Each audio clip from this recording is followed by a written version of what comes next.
그 교회가 되고 우리 교회가 되는데 누구가 우리가 되겠습니까? 그리스도 안에서 하나죠. 오늘도 하나님께서 저와 여러분이 주시는 말씀은 고린도전서 16장 1절 이하의 말씀을 통하여 참된 연보의 자세를 보라 하신다는 말씀의 제목으로 하나님의 말씀이 선포될 때에 하나님의 목적, 하나님의 계획, 하나님의 뜻이 잘 들려져서 그 말씀에 순종할 때 주시는 참복을 마음껏 누리시는 저와 여러분 되기를 주의 이름으로 축원합니다. 지난 시간에 우리가 봤던 말씀이 부활에 대한 이야기들을 살펴봤습니다. 우리는 부활될 것을 확실히 믿는 거죠. 만약에 십자가의 죽으심의 고통 속에서 그냥 죽는 것으로 끝이 나면은요, 우리 종교가 아무것도 아닌 것처럼 됩니다. 그래서 그리스도의 죽으심이 다시 부활하심으로 연결되었다. 그래서 그 부활함을 우리가 첫 열매로 보고 두 번째, 세 번째, 네 번째 이렇게 전체 우리가 믿는 자들의 열매가 맺혀질 것으로 믿기 때문에 우리가 신앙을 가지는 거죠. 이게 이제 그렇게 따지면 굉장히 이기적입니다. 우리 스스로가. 그게 사실은 우리가 봉사하는 것도, 사실은 헌신하는 것도, 사실은 이웃을 돕는 것, 모든 이런 것들 합해서 들여다봐도요, 결국 내 구원받기 위해서 그 일을 하는 거거든요. 그래도 우리가 그렇게 하면서도 내 구원 때문에 나는 예수 믿는다. 어느는 그렇게 되지만은 우리가 또 이기적이기도 하잖아요. 하면서도 난 이기적인 사람이라고 생각을 하지 않거든요. 철저하게 사실은 이기적이어야 됩니다. 그러나 그런 것들이 표출될 때에 그리스도의 사랑으로 표현되어 나가야 된다. 그런 이야기입니다.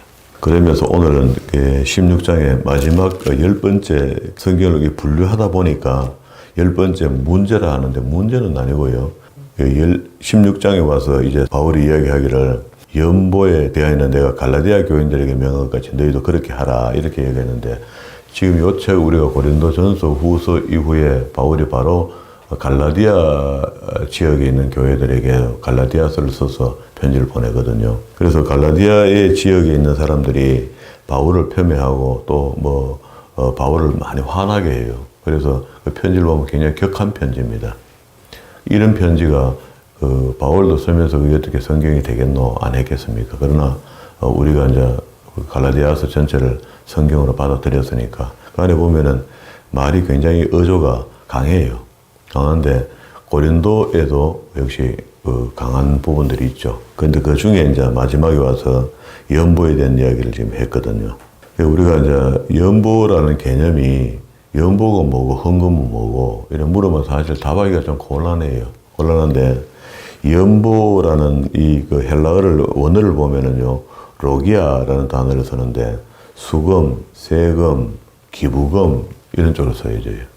오늘날 우리 정부가 기부금을 내고 난 뒤에 기부금 낸 것을 영수증을 가져오면은 다시 그거에 대해서 상응하는 세금을 감해준다 이렇게 해서 기독교인들이 전부 다 기부금을 교회에서 받아가잖아요. 받아가는데 이걸 어떤 사람은 논리적으로 봤을 때 그럼 자기가 헌금 되는 게 헌금이 아니라 기부했는 거 아니가? 이렇게 이야기한다고요. 그러면은 어떤 생각을 가져야 되겠는가? 우리가. 어떤 사람은 그런 의미에서 기부금, 교회에서 기부금 영수증을 받는 것을 꺼려하는 사람도 있어요. 하나님이 틀어놨다가 무슨 또 기부가 되어보노? 헌금했던데. 그러면 이제 연보하고 헌금하고 개념이 좀 다른 겁니다. 여기 지금 연보로 나왔고요. 헌금은 하나님께 드리는 수직적 개념이 있고요. 연보는요, 수평적 개념이 있는 겁니다. 교회가 할 일이 그거죠. 하나님께 우리가 드릴 것도 있고, 이웃에게 수평적으로 영향을 미쳐야 될 것도 있거든요. 그렇게 따진다면은 표현이 연보가 되면 로기아라고 기부금 개념이 된다. 기부했던 것은 이웃을 도울 수 있잖아요. 수평적 개념이 되는 것이고. 그리고 헌금이 된다는 것은 교회 헌금 낸다 이렇게 할 때는 그건 하나님께 드리는 개념이 됩니다. 그러면은 우리가 둘 다 필요하죠. 이것도 필요하고 이것도 필요합니다. 그래서 어떤 교회는 연보함을 두 개를 둬요. 두 개를 둬서 하나는 이웃을 위하여, 하나는 하나님을 위하여, 하나는 나를 위하여 드린다는.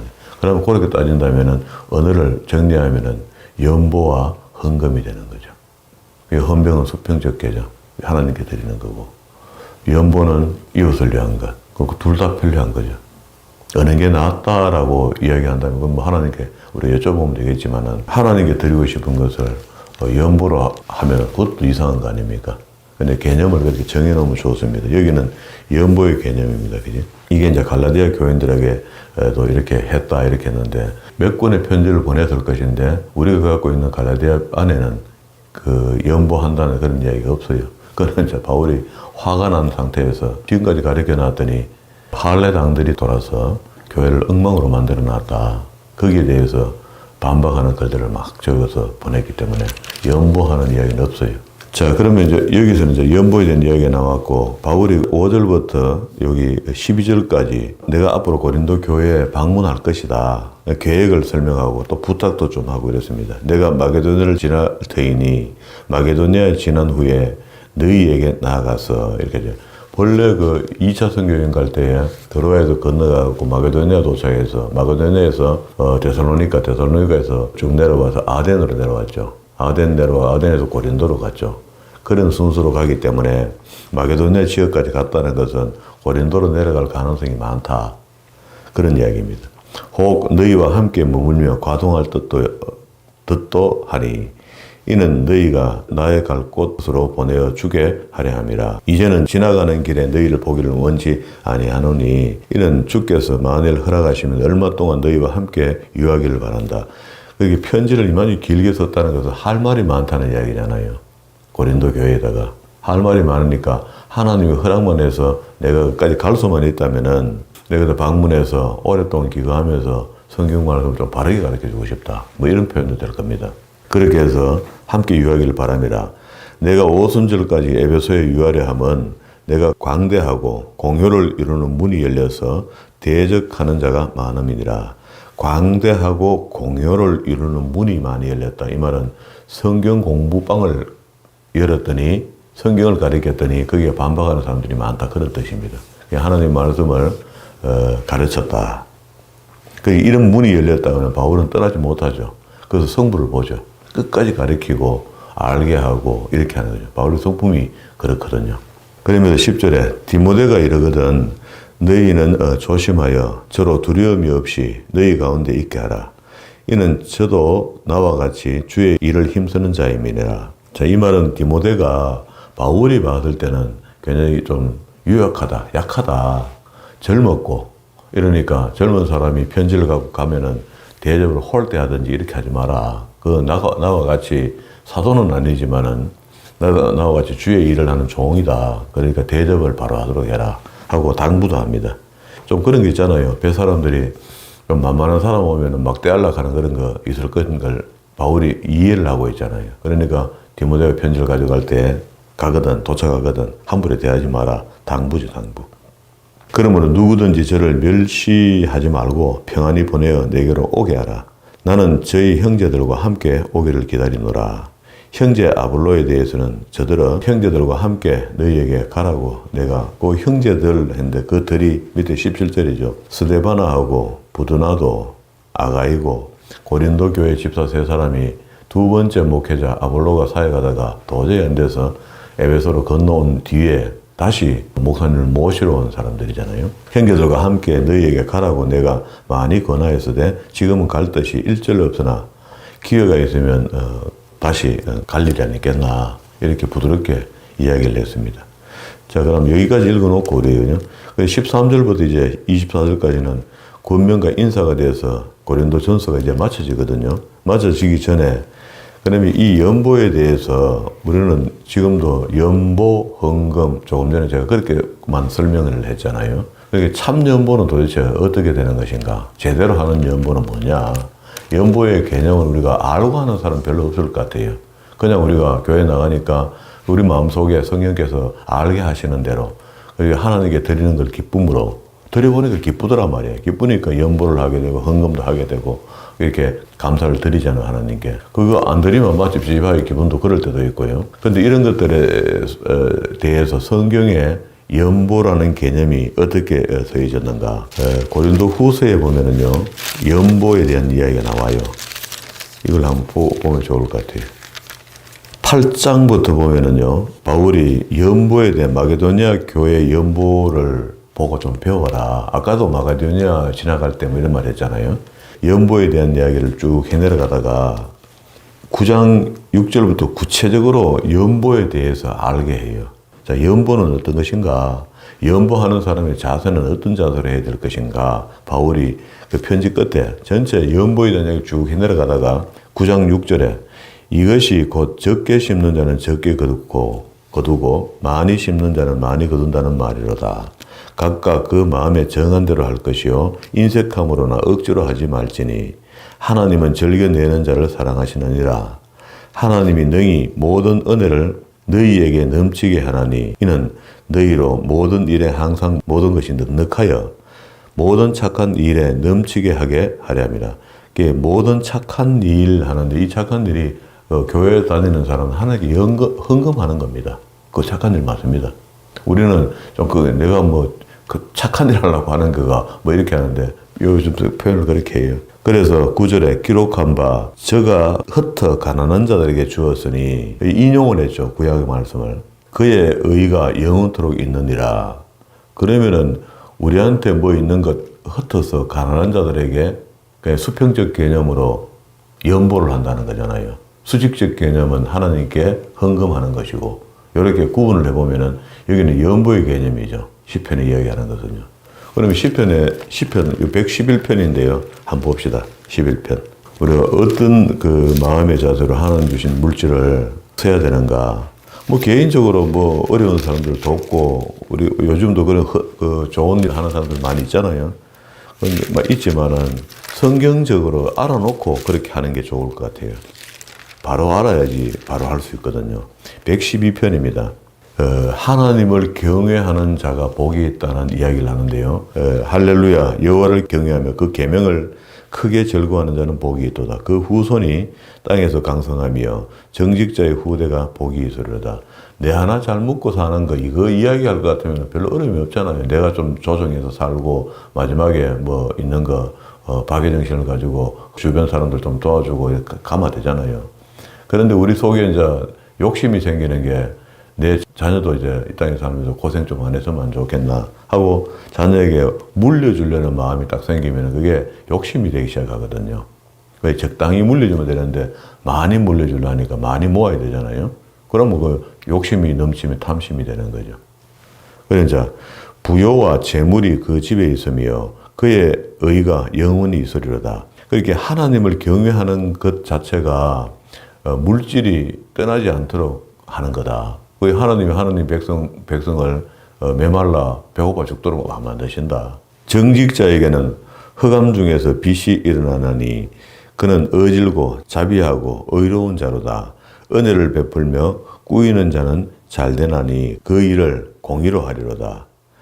저가 영영이 요동치 아니하며 의인은 영원히 기념되게 되리로다. 그는 흉한 소식을 두려워 아니하여 여호와를 의뢰하고 그 마음을 굳게 정하였도다. 흔들림이 없는 마음을 이야기합니다. 우리가 하나님을 바르게 믿으면은 어떤 풍파가 와도요 흔들리지 않죠. 오면 이제 시작하는구나. 그럼 또 이겨야지 하고 견디는데 안 그러면은 부정적으로 그냥 생각을 해요. 아이고 이제 죽었다 하고 자꾸 불평적인 소리 하고 자꾸 엉뚱한 소리 한다고요. 흔들림이 없는 마음. 우리가 말로 자꾸 하다 보면은 그 현실로 되거든요. 그 마음이 견고하여 두려워 아니할 것이라. 그 대적에 받은 보응을 필경 보리로다. 저가 재물을 흩어 빈궁한 자에게 주었으니 그 의가 영원히 있고 그 뿔이 영화로이 들리리로다. 악인은 이를 보고 한하여 이를 갈면서 소멸하려니 악인의 소욕은 멸망한다. 이게 악인이 딴 데 있는 게 아니고요. 사람 속에 악인이 있잖아요. 선한 사람이 있고 악한 사람이 있잖아요. 악한 사람 속에는 악한 게 들어가서 악한 거고 선한 사람에게 선한 영이 들어왔으니까 선하게 나타나는 겁니다. 그럼 우리가 하나님을 경외하고 바르게 믿는 사람은 당연히 이렇게 하죠. 저가 재물을 흩어 빈궁한 자에게 9절입니다. 주었으니 그 의가 영원히 있고 그 뿔이 영화로이 들리리로다 하는데 오늘 요 인용된 말씀이 9절의 말씀을 인용했거든요. 그리고 끝에 악인은 이를 보고 하나여 욕을 하면서 이를 뽀득뽀득 갈다가 소멸한다. 악인의 소욕은 멸망하게 돼 있다. 그러니까 우리가 악인에 속하지 않고 의에 속했으니까 끝까지 의에 속해야 되는 거죠. 그래서 우리가 있는 재물을 빈궁한 자에게 주었으니 그가 영원히. 그럼 빈궁한 자에게 준다 하는 것은 이웃을 챙긴다 이런 이야기인데, 오늘 신약에 와서 바울이 지금 이야기하는 것은 그걸 이제 교회에다가 들여서 교회가 이웃을 돕도록 하는 것, 그 길을 택한 거죠. 우리가 이제 보고 있는 게 그거잖아요. 다시 고린도 후서로 왔습니다. 후서 9장 9절에 기록한 바 해서 신약에서 기록한 바 하면 구약의 말씀을 이야기하는데 시편 112편 9절의 말씀을 인용했습니다. 저가 흩어 가난한 자들에게 주었으니 그의 의가 영원토록 있느니라 함과 같으니라. 심는 자에게 씨와 먹을 양식을 주시는 이가 너희 심을 것을 주사 풍성하게 하시고 너희 의의 열매를 더하게 하시려니 너희가 모든 일에 부유하여 너그럽게 연보를 하면 저희로 우리로 말미암아 하나님께 감사하게 하는 것이라. 자, 이웃을 돕는 것 이렇게 하면 우리가 뭐 합니까? 그걸 단어를 뭐 씁니까? 봉사한다 이렇게 하죠. 그러니까 하나님 주신 물질로도 봉사하는 거라. 여기 지금 연보하는 것을 연보하는 개념이 이웃을 돕는 개념이라면 헌금은 하나님께 드리는 것이고 수직적 개념이고 수평적 개념이라면은 말을 풀어서 하면 봉사하는 거라는 봉사. 봉사의 직무를 성도의 부족함만 보충할 뿐만 아니라 사람들의 하나님께 드리는 많은 감사를 인하여 넘쳤느니라. 자, 여기서 이제 구체적으로 이야기합니다.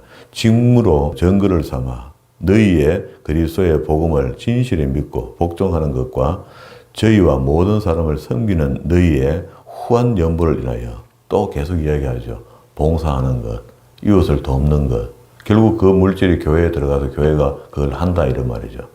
그래서 뭐 개인적으로 봉사 얼마든지 해도 괜찮습니다. 이웃을 도울 일 좀 돕는 것은 좋은 일이죠. 그러나 우리가 그리스도인이기 때문에 교회의 일원이기 때문에 교회에 이웃을 도울 수 있는 우리 제도를 만들고 우리가 조금 헌금이 이렇게 여유가 생기면 당연히 이웃을 돕게 돼 있죠. 그런데 그러지 않는 교회도 요즘은 많이 있지만 그래도 성경을 본다고 성경을 가리키는 교회가 어찌 그리 안 하겠습니까? 기회가 주어진다면 연보함을 두 개를 만들고 싶어요. 한 개는 이웃을 위하여, 한 개는 하나님을 위하여. 그게 의미가 맞습니다. 그렇게 해서 이웃 헌금으로 들어오는 것은 그 유대인들은 지금도 그렇게 하거든요. 그게 유대인들이 지금 우리가 마음에 안 드는 부분도 많지만은 본래 그 하나님 앞에 하던 거 바르게 하는 것들이 많이 있어요. 그러면은 이웃도 없는 일을 어릴 적부터 시킨다고. 이제 유대인들은 어떻게 하냐면요. 하루에 밥 한 끼 값을 지금 우리가 한 끼 값 같다면 뭐 5,000원 잡을까요? 6,000원 잡을까요? 10,000원을 잡는다면은 한 달에 한 사람이 하루에 한 끼를 전략하면은요. 얼마 됩니까? 30만 원이 되죠. 10,000원 하면은. 30만 원에 유대인들의 식구가 보통 12명씩 이래 됩니다. 아이들 숫자가. 10명씩 이래 놓거든요. 7명씩, 10명씩 이래 놓으면은 한 10명 됩니다. 10명. 10명 이상 돼요. 10명 같으면 한 사람 앞에 한 끼씩 줄어들면 돈이 얼마입니까? 300만 원 정도 되는, 그건 거금이죠. 꽤 많죠. 그걸 월말마다 아이들을 데리고, 고아원이나 어려운 곳에 직접 가서 그 전달합니다. 지금도 그렇게 한다거든요. 미국에 사는 유대인들이 그렇게 한다 하거든요. 그런 걸 보면 우리가 참 부끄럽죠. 우리 기독교인들은 하나님을 알게 되고, 믿게 되고, 또 구원받을 사람으로 자처하면서 어지간하면 우리는 내 잘 먹고 내 잘 사는데 초점이 맞춰져 있거든요. 그래서 교회도 그런 것들을 가르쳐야 되는데 그걸 안 가르쳐서 그래요. 진짜로 우리가 구원받았으니까 다 내려놓으라고 하면 다 내려놓기 쉽습니까? 그러니까 그런 게 아예 안 되는 거니까 여기 연보의 개념으로 수평적 개념으로 이웃을 도울 수 있는 그런 것들이 되면 좋겠다. 그래서 그걸 나중에 봤더니 우리가 이해가 잘 안 되거든요. 그게 봉사라는 겁니다. 지금 12절에. 이 봉사의 직무라고 하잖아요. 직무가 성도들의 부족한 것만 보충할 뿐만 아니라 그게 먼저 이웃을 돕되 믿는 자들을 이웃을 돕게 되는데 자기 모인 그룹의 사람들을 돕는 게 1순위가 되는 거죠. 우리 교회 안에 어려운 사람을 먼저 돕고 그리고 밖에 어려운 사람들을 도와나간다. 첫 번째가 이제 하나님을 드리는 많은 감사를 인하여 넘쳤다. 두 번째, 이 직무로 증거를 삼아 너희의 그리스도의 복음을 진실히 믿고 복종하는 것과 저희와 모든 사람을 섬기는 너희의 후한 연보를 인하여 세 번째, 하나님께 영광을 돌리고 네 번째, 하나님의 14절입니다. 하나님의 너희에게 주신 지극한 은혜를 인하여 너희는 사모하느니라. 말할 수 없는 그의 은사를 인하여 하나님께 감사하노라. 그러니까 하나님께서 우리가 주지 않으면 어떻게 할 수, 아무것도 할 수 있는 게 없죠. 재물을 갖고 있더라도 하나님이 나누는 마음으로 우리에게 안 주면 못 나눠요. 아까워서. 그게 마음을 풀어줘야지 나눌 수 있고 이렇거든요. 요게 6절부터 15절까지 읽어보면 요게 진짜 그리스도인들의 참 연보의 자세를 바울이 이렇게 표현을 했습니다. 물론 연보에 대해서 8장 1절부터 쭉 이야기해요. 구제 헌금을 해야 되고 연보 위원을 내가 파견하는데 한 사람만 보내면 이 돈 또 그다 오다가 연보를 모아 오다가 예루살렘 교회를 도우려고 연보했던 건데 오다가 한 사람 마음은 움직일 수 있잖아요. 또 한 사람은 그때 강도들이 만약에 배 타고 가는 사람을 배에서 밀어버리면 어찌 됩니까? 물에 빠져버리고 헌금은 남는 거잖아요. 돈 때문에 문제 사고가 생길 수 있다. 하게 두 사람을 보내겠다. 이렇게 이야기를 해요. 하여튼 여무지게 합니다. 그때도 보면. 다시 본문으로 돌아왔습니다. 고린도전서 16장으로 돌아왔어요. 16장 13절부터 봅니다.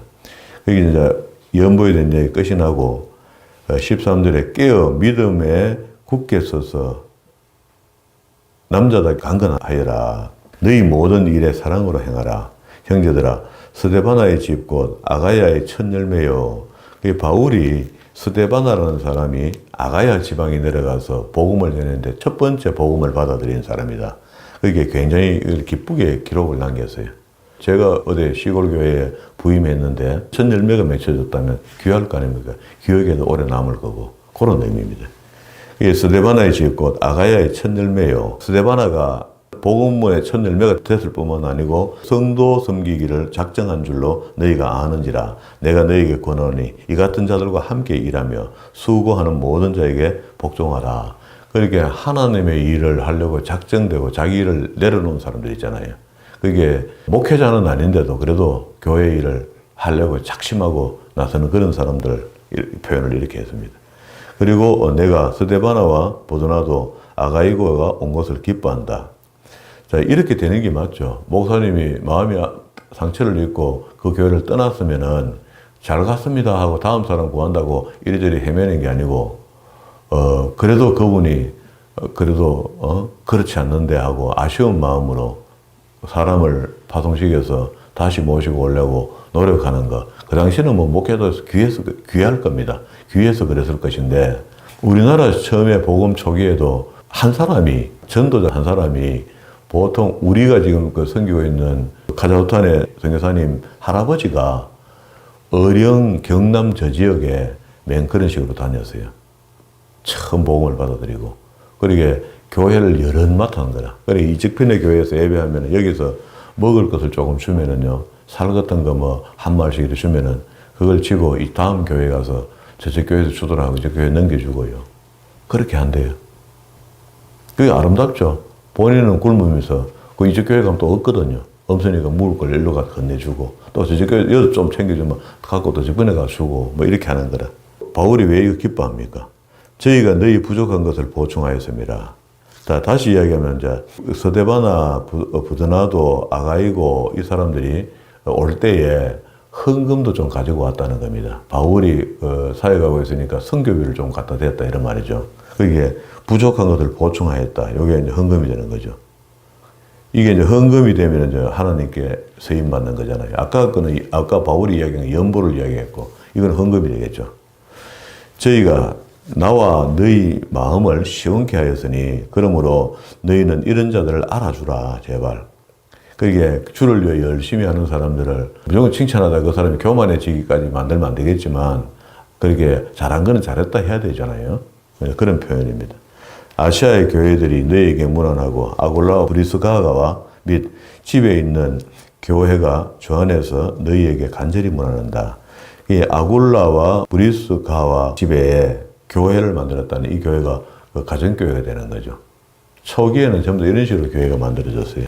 주 안에서 너희에게 간절히 문안하고 모든 형제도 너희에게 문안하니 너희는 거룩하게 입맞춤으로 서로 문안하라.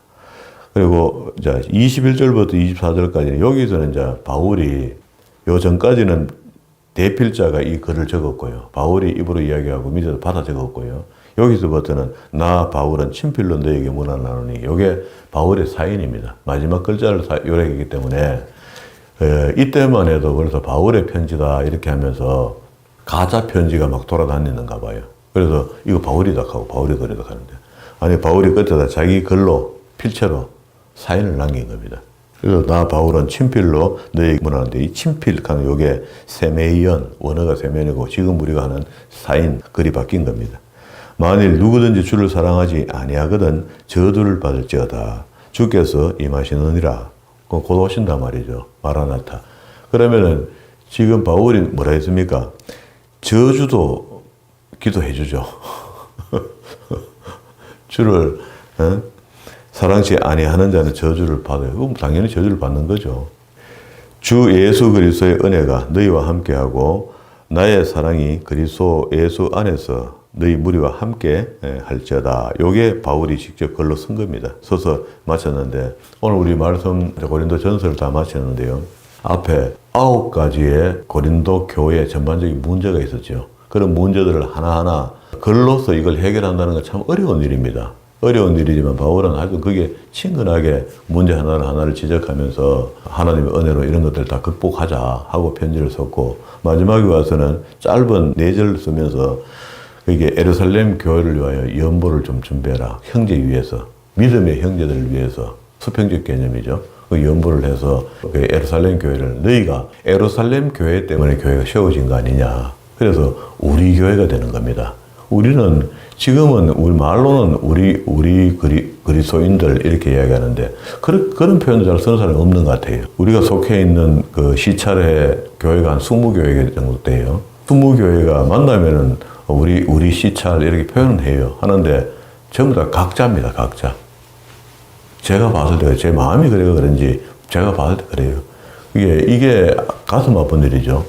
그게 적어도 우리가 하나라는 걸 이해해야 됩니다. 그리스도 안에서 한 하나님을 믿고 한 그리스도의 피로 우리가 다 구원함을 입었고, 그래 하나가 돼야 되는데 떨어져 예배하고 너희 교회 우리 교회 다른 거라. 너희 교회 재정 좋고 우리 교회 재정 나쁘고, 재정이 나쁜 교회는 모인 사람은 별 볼일 없고 재정이 좋은 교회에 모인 사람은 지가 번쩍하고, 그래서 큰 교회 나가는 사람과 작은 교회 나가는 사람, 이게 구분을 잡고 하는 겁니다. 그러니까 너희 교회가 되고 우리 교회가 되는데 누구가 우리가 어디 있습니까? 그리스도 안에서 하나죠. 그래서 바울이 이 당시에도 이방 민족들에게 유럽으로 가서 복음을 전하고 돌아오면서도 그 전부 다 우리 교회다. 우리 하나로 만들어 놓은 겁니다. 그래서 너희가 예루살렘 교회에서 복음의 빛을 줬다. 빛을 줬으니까 고린도 교회가 이제 교회가 이제 세워졌고 연보도 할 수 있는 힘이 생겼으니까 본교회, 나를 파송했던 교회를 너가 도와야 된다. 그렇게 얘기한 겁니다. 이런 글들을 읽어보면 2000년 전에도 이런 개념을 갖고 있는데 우리 개념이 많이 흔들어진 거죠. 지금도 우리가 다시 한번 이런 말씀들을 통해서 우리 예수 믿는다 하거든 전부 다 한 형제로 생각하고 자매로 생각해야 되거든요. 그러니까 우리 교회 형제만 형제가 아니고 우리 교회 자매만 자매가 아니고 모든 그리스도인들을 다 그렇게 봐야 되는데, 그게 지금은 자칫하면 속는 수가 있으니까 염려가 있잖아요. 예수 믿는 사람, 저 사람이 진짜 바로 믿는 사람 맞는가 아닌가를 보면은 분별력이 좀 있도록 퍼뜩 판단하고 퍼뜩 도와주고 말아야 되지. 계속 고민하고 언제 도와주고 하고 저기 진짜겠나 가짜겠나 1년 연구하면 어떻게 됩니까? 그 사람 굶어 죽습니다. 도움 받아야 될 사람 같으면. 도움 가는 거는 적시적소거든요. 제때 딱 도와줘야 그 효력을 나타내지. 오늘 배가 고픈데 저 사람이 배가 고플 것 같은데 내가 도와줘야 안 되겠나 하고 한 이틀 3일 놔두면 굶어 죽습니다. 딴 사람이 도와주든지 도울 기회가 이 사람이 잃어버리든지 그런 것들을 좀 잘 기억하고, 오늘 우리 성경이 이야기하는 것은 연보와 헌금의 개념도 우리가 좀 정리를 하고 하나님께 드릴 때 뭐 무작정되고 고르반하고 드리는 그런 게 아니고 구분해서 이거는 이웃에게 드렸으면 좋겠다. 이웃에게 나눴으면 좋겠다. 이건 하나님께 드렸으면 좋겠다 하는 이런 개념을 좀 갖고 있으면 좋을 것 같아요. 그래서 목사님 이번 요 헌금은 우리가 불이웃 돕기에 좀 쓰여졌으면 좋겠습니다 하고 뜻을 가지고 드리는 것도 대부 가능하고요. 그리고 목적 헌금이 있어서 요거는 건축 헌금입니다 하고 드리는 건 건축 헌금으로 가죠. 그런 식으로 얼마석을 모으는데 그게 오늘 이야기하잖아요. 이 헌금이라는 것은 강요에 의해서 내는 것이 아니다 하잖아요. 자발적으로 내고 기쁨으로 내야 되는 거지, 헌금을 억압해서 내고 이번에 얼마 모아야 된다고 내라 하고 이렇게 하고 그렇게 안 됩니다. 이게 우리가 지금 교회가 뭐 이전 문제에 걸려 있잖아요. 그런데 뭐 이것 때문에 우리가 다 헌금합시다. 이 소리 입에서 안 나오는 것 같아. 내가 그렇게 가르쳤기 때문에. 하나님을 철저하게 믿고 있다고, 하나님이 역사하실 거다고 믿는 우리가 힘을 모읍시다 하고 맨날 헌금 거둘 생각하고 뭐 이래 핑계대고 저래 핑계대고 한다고 그것도 부끄러운 일이잖아요. 주께서 각자의 마음을 움직이시다. 그렇게 협력과의 선을 이루어가는, 그렇게 해서 하나님께 드리는, 이게 되면 좋겠죠. 자, 이런 이제 조금 더 헌금하는 개념을 우리가 생각하고 했으면 좋겠습니다. 이웃에게 봉사하는 그것도 헌금으로 만들어서 봉사하는 게 맞지, 내가 스스로 가서 직접 전해주는 거, 이것도 다 옳다고 할 수는 없습니다. 그런 개념들을 좀 정리해서 그리스도인다운 그리스도인, 예수 믿는 사람다운 예수 믿는 사람, 그리고 하나님의 백성다운 하나님의 백성이 되어서 주께만 영광을 나타낼 수 있는 그런 믿음의 사람들이 다 되기를 주의 이름으로 축원합니다.